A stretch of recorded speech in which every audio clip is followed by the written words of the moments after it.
Que la paix soit sur vous, les Gaulois et les Gauloises. On va revenir sur Rémi Daillé. Là, il y a quelqu'un, alors je vais vous dire son nom parce que c'est quelqu'un qui fait un travail intéressant. Alors sa chaîne YouTube s'appelle ODDR-R4-FKLAMALEK. Donc il a fait une vidéo sur... Attendez que je retrouve le titre. Je suis pas au bon endroit. Rémi Daillé, un agent provocateur. Et bon, il donne d'excellents arguments, hyper convaincants. C'est quoi un agent provocateur? Du coup, je suis allée regarder l'article qu'il a fait. Je sais pas si c'est lui, mais en tout cas, il avait renvoyé vers cet article qui en parle. La définition d'agent provocateur, c'est une personne agissant secrètement pour le compte d'un groupe, mais apparaissant comme le montre d'un autre agent double pour perturber son activité en insistant délibérément à commettre des actes sanctionnés par la loi ou par l'opinion publique.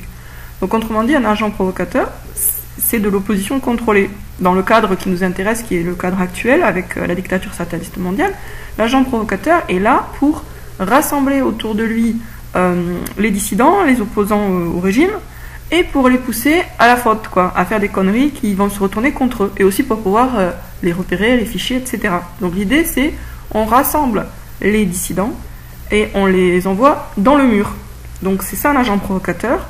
On peut dire aussi donc que Rémi Daillé relève de l'opposition contrôlée. Donc c'est intéressant de quand même se focaliser sur ces termes-là parce que c'est des termes qui nous aident à penser ce dont il s'agit. Il y a des gens qui sont naïfs, qui ne connaissent pas l'histoire, qui ne sont jamais renseignés. Pour eux, c'est même pas possible.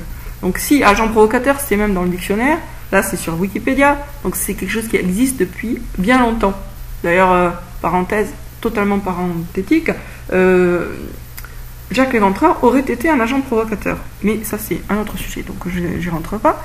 Et alors, ce que dit ce youtubeur, c'est que Rémi Daillé pousse effectivement les gens à commettre des délits, voire des crimes. Alors, on peut dire, oui, mais bon, le pouvoir est injuste. Ok, bien sûr, mais là, on n'est pas dans un contexte de guerre civile. Et donc, ça n'a aucun sens de pousser les gens à faire ça actuellement. En plus... c'est évident que si Rémi Daillé a la parole et continue à l'avoir et n'est pas censuré sur YouTube alors qu'il incite les gens à tuer par exemple des policiers, eh bien, clairement on a affaire à un agent provocateur parce que s'il était de bonne foi, on l'aurait déjà muselé depuis longtemps. Donc là, on va juste écouter quelques minutes qui prouvent que effectivement Rémi Daillé appelle les gens à commettre des actes au minimum, au strict minimum, très très délictueux. Alors on va retrouver le passage. Voilà, donc 4 minutes, écoutez bien, hop, hop, c'est Rémi Daillé qui parle, on l'écoute. Alors que la force de police débarque, bah, vous partez évidemment. Vous enterrez les corps dans le jardin, vous en faites ce que vous voulez, vous les donnez aux cochons ou dans un trou avec de la chaux dessus, mais vous faites ce que tout le monde a toujours fait dans ces situations-là. C'est des situations de guerre. Que faisaient les résistances pendant la guerre? Quand il y a des gens qui venaient les arrêter, s'ils arrivaient à se défendre, ils se défendaient. Et s'ils mettaient au tapis les gens qui essayaient de les arrêter, bah, ils les faisaient disparaître. Voilà, donc enterrer les policiers dans la chaux. Bon, on n'en est pas là. On n'en est pas là du tout. Et puis, on n'a pas de vision. Enfin, lui, le Rémi Daillé, il n'a pas de vision pour l'avenir. Donc, en fait, qu'est-ce qu'il propose? Il propose juste... Il incite juste des gens à faire des trucs qui vont leur retomber sur le nez. Si il n'était pas un agent provocateur, ces vidéos, bah, c'est quand même des appels au meurtre, hein, auraient été censurées depuis longtemps. Donc c'est un agent provocateur. Donc les gens qui le soutiennent un traître. Je pense que vraiment pour comprendre qui est Rémi Daillé ou d'ailleurs Raoult, il faut prendre, comment dire, 3 ensembles: agent provocateur, traître et opposition contrôlée. Et puis regardez l'intersection. En fait, eux ils sont à l'intersection. Alors, Raoult n'est pas un agent provocateur en sens qu'il n'incite pas à commettre des délits, mais clairement, c'est un traître et un des chefs de l'opposition contrôlée. Et Rémi Daillé est un traître, un membre de l'opposition contrôlée et aussi un agent provocateur. Il est les 3 à la fois. Voilà. Comme dit l'auteur de la vidéo là, qui vient de donner cette information et que je reprends chez lui, servez-vous de votre cerveau, ça peut vous sauver la vie. Dieu nous a donné l'intelligence, c'est pas pour faire des mots croisés, en tout cas pas uniquement. Notre intelligence, notre logique, c'est un instrument extrêmement puissant que Dieu nous a donné pour faire le tri entre le vrai et le faux. Si on ne s'en sert pas, si on obéit simplement à ses émotions, on va dans le mur. On est dans une époque particulièrement critique et délicate où il est essentiel de faire un maximum d'usage et de sa raison, de sa logique et de son intuition. Donc il faut écouter son intuition et il faut aussi beaucoup se servir de son intelligence et de sa logique. Pour cela, enlever le masque et respirer à fond. Il faut bien oxygéner le cerveau pour se servir de sa logique.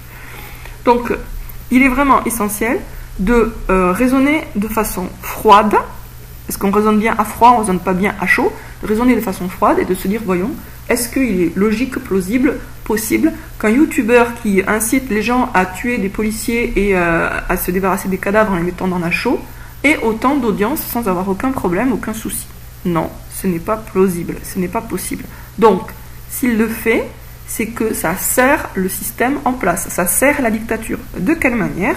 Eh bien parce que les dissidents se rassemblent autour de lui et donc ne soutiennent pas les vrais chefs potentiels de la résistance. Par exemple, bon, je ne vais pas donner de nom. Donc en tout cas, ils ne soutiennent pas les vrais chefs potentiels de la résistance. 1. Ensuite, ils sont poussés à la faute, ce qui peut justifier après l'instauration de lois martiales encore plus dures sur la population. 2. Et 3. Et 3 quoi? Eh bien 3, ils sont fichés, puisqu'ils vont finalement donner bêtement toutes leurs infos et se faire repérer par quelqu'un qui va tout de suite, immédiatement, donner leur nom au pouvoir. Donc c'est ça le rôle de l'opposition contrôlée. Et dans les noms importants de l'opposition contrôlée, on a Raoult, on a Rémi Daillé, on a Alain Soral, on a Dieudonné. Tout ça, ça fait partie de l'opposition contrôlée. C'est des gens qui en réalité bossent pour eux-mêmes et pour le système. C'est-à-dire, voilà, ils n'ont pas de principe, quoi. C'est pas des idéalistes. C'est des pragmatiques, voilà.